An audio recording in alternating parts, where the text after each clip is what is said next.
Learn the art of investing on Moneywise.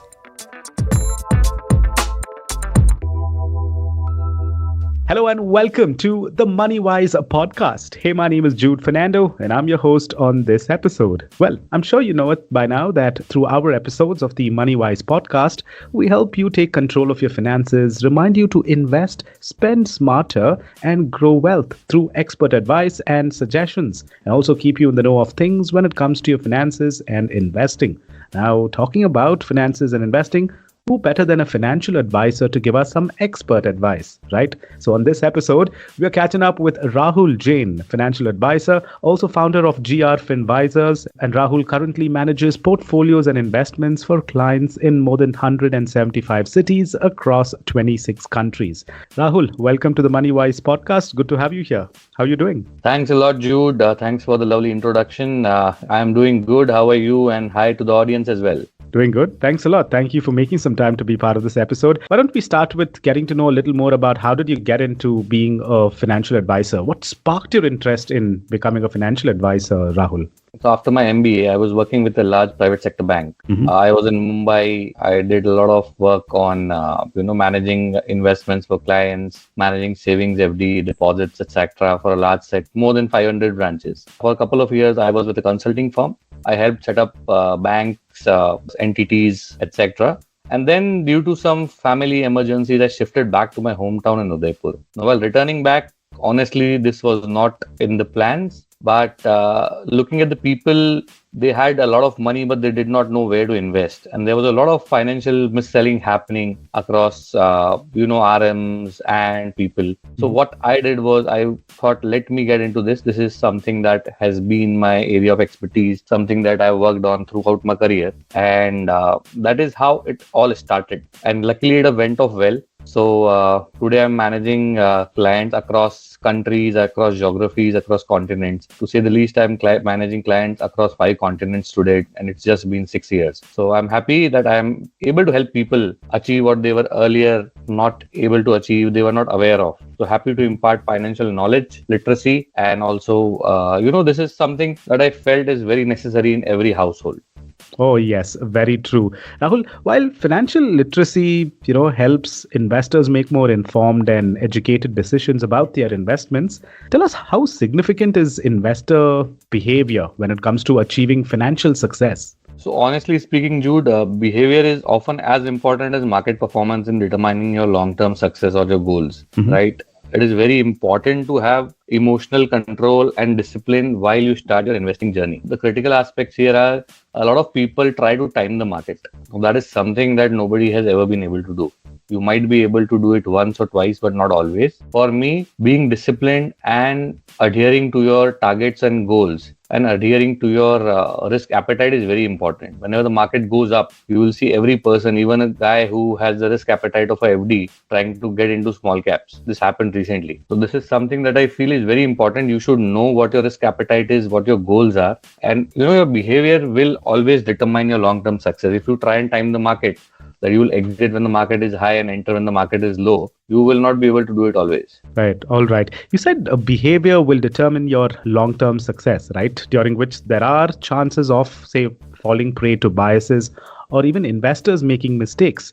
So what are some of them? I mean, some common mistakes that investors make due to emotional or irrational decisions? Some of the most common mistakes that people make are, first, when the market falls, they start selling in panic. Now, one of the biggest investors across the globe, he says that be greedy when others are fearful and be fearful when others are greedy. Now, quoting that person, I would say this is something that people don't adhere to. They would want, when the market is high, people want the market to fall so that they can invest more. But when it starts falling, people run away from the market. Markets are bad. We want to exit. Let's not increase our losses. That is one. Second is, chasing trends or quick profits without any strategy. So I get a lot of calls from people saying that we want quick money. You tell us something which is for 3 months, 6 months, 1 year. We don't want to do a 5-year investing. Now that is the difference between an investor and a trader.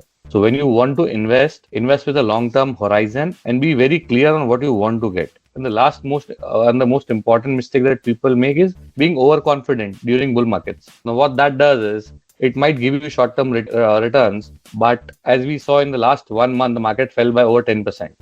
Now, this is something that impacted a lot of investors who just entered the market only after seeing 1.5 years of bull run. Now, the risk appetite was that of a FD guy, very 60, 70-year-old people calling up and saying that we want to invest in small caps because they have done really well. So chasing or tracking only the historical returns will not always generate profits for you. And that is a mistake that a lot of investors make. Oh, okay. That's something to keep in mind when it comes to tracking historical returns. Now, having shared this with us, any real life examples that you could share with us? Real life examples where investors' behavior led to a significant financial loss or gain? Yeah, sure. I will share one for the gain and one for the loss. All right. One significant loss that a person made, it was more of an opportunity loss for that person. In 2020, when the markets fell down, from 42,000, they started falling down. Now that investor was willing to invest everything. They had a big chunk. They were willing to invest everything at say 37,000, but they invested 25%. When the market fell further, when it say from 42,000, the Sensex came down to 37, then 34. At 34, that person was like, let me wait for 30,000 and then I'll enter. The markets fell down to 30,000, then the target was 25,000. It came down to 26 or 25,900. Then that person's entering target was 20,000. That I'll only enter when it hits 20,000. Now, unfortunately for that person, the market recovered and from 26,000, it went to 39,000 within a span of say 6 months. Now, the same person now had a statement that market has already run up by 50% from its bottom. So I'll wait for it to correct and then enter again. And now that person has never been able to enter. Market have become 3x from those levels. Today it's more than 78,000. Now that person has had a significant loss. Had he entered or even done a SIP or a disciplined approach of investing, he would have made good money. That is an example of a person who lost a significant chunk. The second one is, of course, when the markets were lower, and there were investors who were seeing returns of minus 40%. They had entered in 2019. But being long-term investors and having understood that you should enter when the markets are lower, they kept putting in money when the markets were lower. They had their SIPs running and they kept putting in lump sums, and that actually helped. Today they are seeing returns in excess of, I don't want to quote a number, it's multi-fold returns for them in like last 5 years. Oh, that's nice. So emotional control and discipline are very critical. So what are some of the habits that one should follow, like key habits or behaviors that lead to long-term wealth creation, Rahul? So one of the most important things is being patient. Okay. You can't expect returns to show up in a day. Like as we say, Rome was not built in a day. So you can't expect anybody to see a multi-bagger return within a month or 2 months. There can be exceptional scenarios. So one thing is being patient. At the same time, you have to continuously invest, right? If you have money, you can't try and time the market. You should invest consistently. At the same time, every year or every 6 months, you should also do a regular portfolio review to understand, how expensive are the valuations of different categories. Today, some sector might be overvalued, some sector might be undervalued. So you need to rebalance your portfolio. Or say initially when you started, your target was to put 50% into large caps, 25% into mid caps, and say 25% into small caps. After a year of a bull run of mid and small caps, your exposure changed. So you have to rebalance your portfolio to ensure you don't take a hit.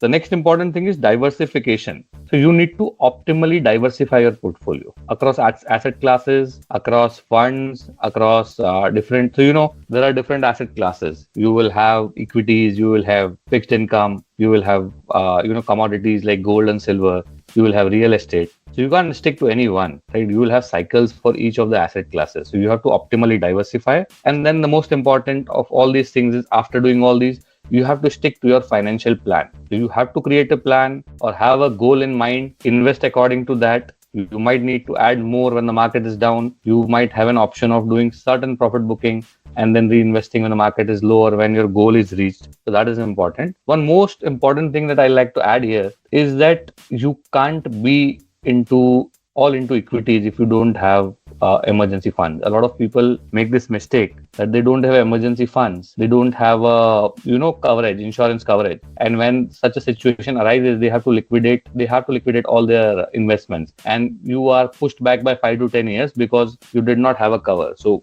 Another important thing is don't make this mistake. Have sufficient coverage for yourself and your family, and then create a proper financial plan and goal and invest according to it. Thank you for that piece of advice. And Rahul, I believe you've made it like a mission to impart financial knowledge to individuals, right? So I wanted to ask you, what role does a financial advisor like you play in managing investors' emotions and behavior? What is very important, as we discussed throughout the podcast, is your psychological behavior or your emotions should not overcome your financial decisions.